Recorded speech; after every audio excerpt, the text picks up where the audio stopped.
My wife stole our daughter's college money to fund her shopping addiction and wants me to take the blame. I'm stuck in between a rock and a hard place, and I don't know what to do. And the problem is, I can't discuss this with anyone I'm close with for privacy reasons. I've been with my wife Andrea and my stepdaughter Cassie for 8 years now. I love them both to end. But Cassie is a very brilliant young woman. Recognizing her potential, me and Andrea decided to put together a college fund for Cassie so she wouldn't be crushed by debt. Over the years, it has amounted to over $200,000. Cassie is aware of this and is banking on it since she's trying to get into the Ivy League. To make a long story short, last week, I found out that almost $170,000 of the money was missing from the account. I freaked the F out and asked Andrea if she knew anything about it. She teared up and said that she had been spending the money over the years to fund her spending habit. I was furious, but I had a moment of clarity. I've browsed these subs enough to know that an affair was possible, so I asked her if she was having one. She adamantly denied it and offered any proof I needed. Social media accounts, emails, her work phone, everything. She offered to show me the receipts as well. There was nothing that popped out as suspicious, and the math from the receipts added up as well, so I let it go. But we still had the major problem of the money being gone. She described herself as a shopping addict, and the money from Cassie's account was just too tempting not to use. She didn't make excuses but offered no solutions. As stated before, I was beyond furious. She ruined Cassie's chances at going to college debt-free, and has changed the trajectory of her whole life.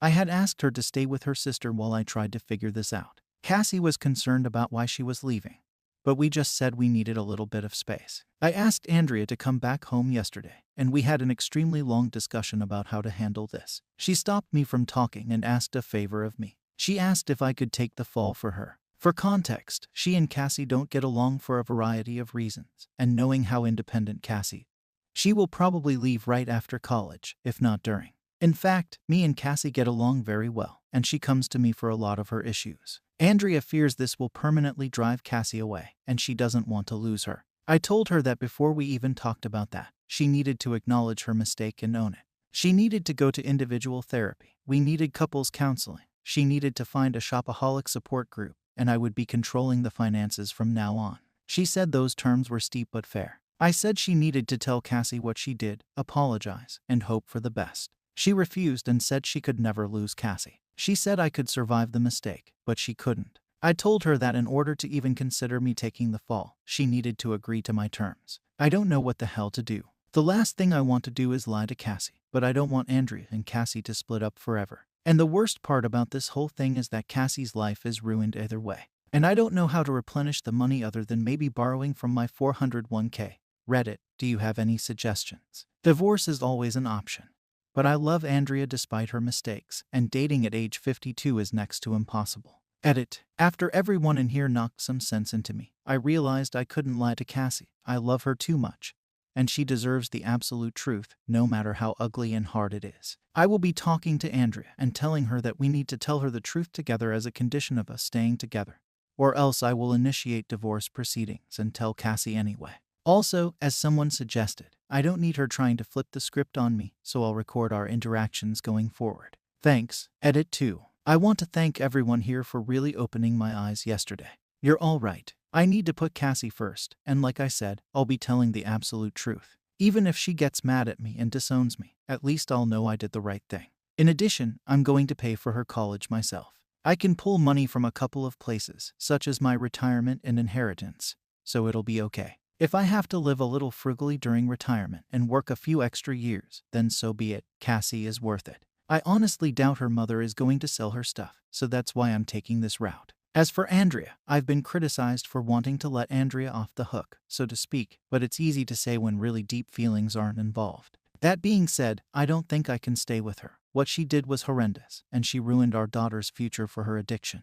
We had a long discussion late last night, and I threatened divorce unless she told Cassie the truth. She begged me not to do this, but I put my foot down, and eventually she agreed, but only if I agreed not to divorce and I helped to repair their relationship. I likely won't be doing either. She made her bed so she could sleep in it. So if I have to update, I'll probably just make a whole new post. Thanks a lot, guys. Relevant comments. How could you not have noticed? Weren't you getting a 1099 and noticing less interest? To answer your question, I had really nothing to do with the account other than contributing money. I just took her word for it. She showed me statements from time to time, so I had no reason to suspect anything. Plus, we have separate finances, except for a joint account for household expenditures and bills. Although Cassie is my daughter, officially I'm only my stepdad, so Andrea handles all matters related to her finances unless Cassie asks me for something directly. Also, I wasn't the lone contributor. Her grandparents on both sides contributed, as well as my own parents. I only discovered what was going on when my wife left a statement out in the open. I'm now believing she simply pocketed whatever money she got and doctored the statements. I knew the amount that was supposed to be there because a lot of the money came in the beginning. Her grandparents initially contributed $75,000. Mine contributed another $30,000, and the amount that I added over the years. Don't take from your savings to pay Cassie back, take from your wife's. I asked her to take money from her account to pay her back. She said protecting her retirement is important to her and that she could take out a loan since her credit is excellent. Surprisingly enough, she doesn't run up her credit cards. Now I know how. Also, I'm hesitant to do this. I understand everyone wants her to fry for this, and I do too. However, if I'm to stay with Andrea, I don't want her to have to continue working until she's unalive. I would like to enjoy our retirement together. My retirement is very healthy, plus I have a few investments and an inheritance, so I could survive the hit. The most important thing is that Cassie gets to go to whatever school she wants and not have to worry about it. The comments are right. I'm not letting Andrea off the hook. She's going to pay for this, and she will be telling Cassie why Andrea and Cassie don't get along. Andrea is a widow, and Cassie took the passing of her father very hard since she was so young.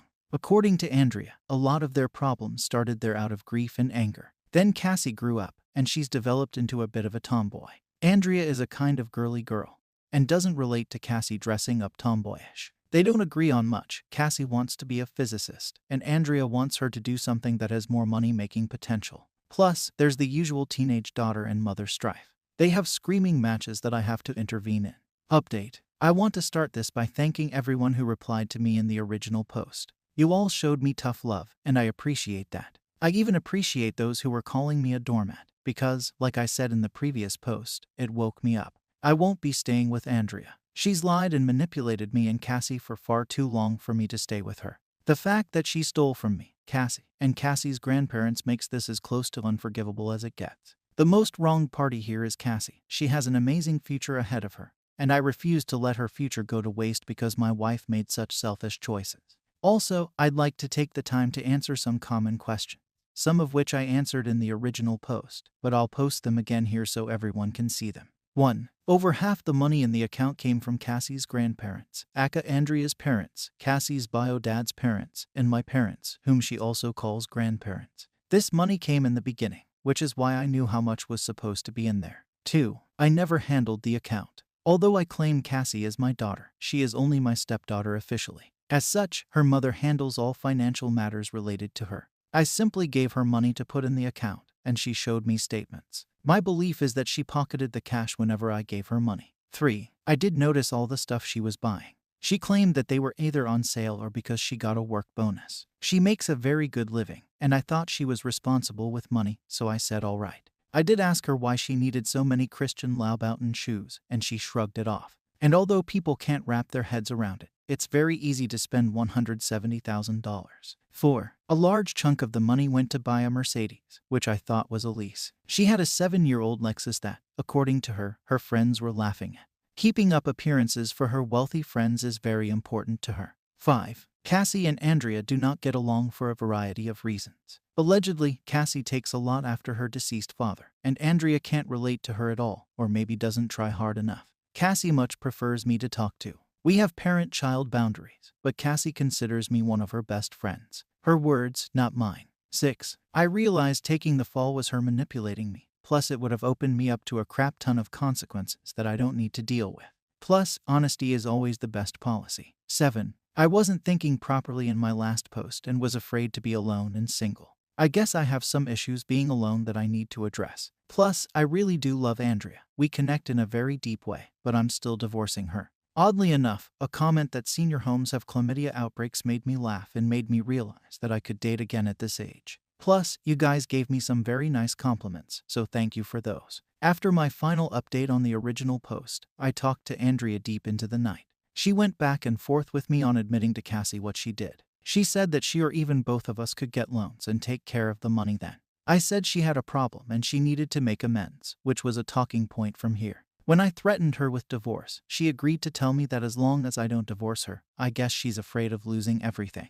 That afternoon, we sat Cassie down and told her the facts. She thought we were just kidding at first, but when she realized we weren't kidding, she got extremely upset.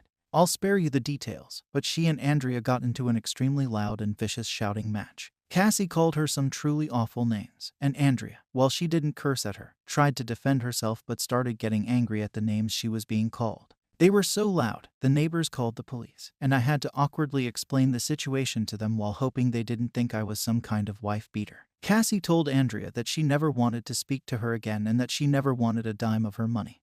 And she stormed off. I asked Andrea at this point to stay with her sister indefinitely while we gave Cassie and me some space. She didn't want to go. She fought me to stay, but I told her I and Cassie needed time apart from her. So she packed her stuff and went to her sister's house. As for Cassie, she went to her room and locked the door. She let me in after I told her that her mother had left. She cried in my arms and expressed that her future was now ruined.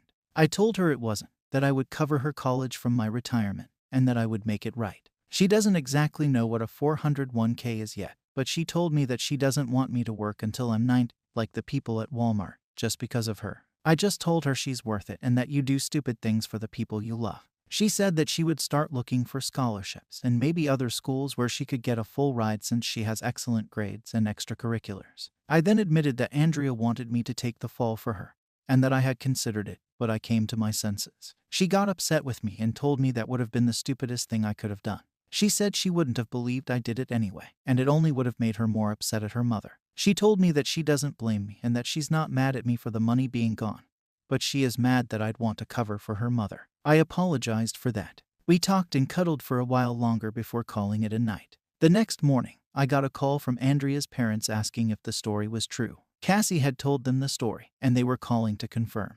I had the voice recordings and bank statement to prove it. They were livid, but they begged me not to leave Andrea for this and to try and help her through her addiction.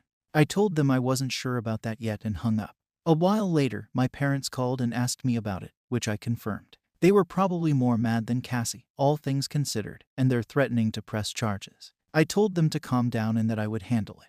Cassie is doing okay. She's still a little shell-shocked, but she seems to be taking it as well as one could hope for. I made her pancakes this morning, and that seemed to brighten her mood a bit. I asked her if she wanted to do therapy, and she said she'd think about it. I will be doing therapy for myself. Andrea has been calling to talk, but I'm just letting it ring, so she's leaving voicemail. She's offering anything to make it right. Money, sex, favors, you name it. But it's not going to work. I feel horrible for Cassie, especially so close to Christmas. I'm going to get her Billie Eilish tickets since that's her god. It won't make up for it at all, but it could go a long way toward helping her feel better. So that's it for now. I guess I'll update if anything further happens, but I think this is pretty much it. Thanks all, you've been a tremendous help. Edit, I forgot to add that I watch my credit like a hawk, so there was nothing suspicious there, but it's going to be locked. I'll be going to my accountant next week to have Andrea removed from everything meaningful. Life insurance, wills, bank accounts, etc., and I'll be adding Cassie. I've started changing passwords and the like, so Andrea doesn't have access. I'm stringing Andrea along with non-divorce until my accounts are secure. Also, from what I can tell, Cassie's credit is okay. But I'll be doing a deep scan and locking it as well. Edit 2. I can't believe I have to say this, but there are a few people saying it's creepy that I'm cuddling with my daughter. If sitting together with her crying on my shoulder and us talking is considered creepy, then sure, I'm creepy. Leave it to the internet to make things weird, I guess. And no, I don't think I'm some hero. I'm just trying to do the right thing. Relevant comments. Splitting things in the divorce. We have a prenup since she has money as well, so there are no fears there. We have separate finances, and the only major asset we have is the house. I'm willing to buy out her half so I can own it fully. Don't cash in your retirement. Make Andrea sell her stuff. Sorry, I forgot to put it in the post. She doesn't want to sell her stuff and is just offering to get a loan. She shouldn't have a choice but to not sell. You are letting this woman ruin your future. Why is this worth it? The answer is Cassie. She's smart and wise beyond her years in some regards, but still a teenager in many others. She's very proud and has refused her mother's money. I asked her if she wanted the car, and she said no. Asked if she would be okay with her mother paying her back. She said no. Like I said in the post, she wants nothing to do with her mother anymore. And that includes her money. That's probably just anger talking, and I'm hoping cooler heads will prevail. But I think there's a part of her that's embracing the challenge of figuring this out on her own. or at least without her mother's money. As for me, if Andrea wants all that stuff so bad that she's choosing it over us, she can have it. We'll be great without her. So in a way, she is paying for all that stuff in the most precious way, with her marriage and, most importantly, her child. You're letting her walk all over you. Maybe I'm wrong here, but I don't view it as her walking all over me. She's lost her marriage, her daughter, her family is furious with her, and her friends will likely drop her when they hear what she's done and realize she's not as wealthy as she appears to be. To me, that seems to have real consequences. I'm a big fan of The Twilight Zone, and this seems like one of those endings where the person gets what they want but doesn't realize what they had to give up to get it. She can have her possessions, it just cost her everything to get them. To quote Jake the Snake Roberts, she's a victim of her own greed, wallowing in the muck of her own avarice. Plus, she'll likely end up getting sued by my parents anyway. And if Cassie decides she wants her money, then I'll support her fully in getting it. My retirement will be fine. Let's just say my portfolio is very diverse and healthy. Plus, I have an inheritance. I'm not bragging, I'm just stating facts. Plus, there is the chance Cassie gets a scholarship or assistance. New update. Hello everyone. It's been a long time since I've been here. A lot has happened, and truth be told, I haven't had the time to post an update here, but I finally have a quiet moment to give you an update. First, I want to thank everyone here for helping me at such a pivotal time in my life. After rereading my original threads, I can't believe how indecisive and weak I came off in them. The prospect of my marriage ending and unaliving alone really kind of shook me to my core and thus made me come off that way. I started therapy, and it made me realize that being single wasn't the worst thing that could happen to me. In fact, I've turned my loneliness into solitude and have taken the time to work on myself. And if that last sentence didn't tip you off, then let me be the first to tell you that I'm single now. Me and Andrea are legally separated and currently in divorce mediation. Unfortunately, Andrea is still very much in denial and is trying everything she can to get me back, including delaying the divorce as much as possible so that we can work on our marriage. She claims that she's begun seeing a therapist who's helped her see the problems she has and has gotten her on the path to recovery. I don't know if I buy it, but I told her it's a good thing if it's true. She has also apologized to my parents, hers and her late husband's parents, for what she's done and offered to pay back the money. They've all forgiven her, but are keeping her at arm's length. She's been desperate to reconnect with Cassie, but Cassie has kept her word and decided to never speak to her mother again. Or at least until she's ready to. Andrea's wealthy friends, whom she was so desperate to impress, have been around our house offering their help. They may be nosy, busybodies, but they were very nice to me and Cassie in the immediate aftermath of Andrea's betrayal. They offered everything from a shoulder to cry on to baked goods to spa dates. I only ever really took them up on the baked goods because I will never turn down homemade lemon bars and oatmeal raisin cookies.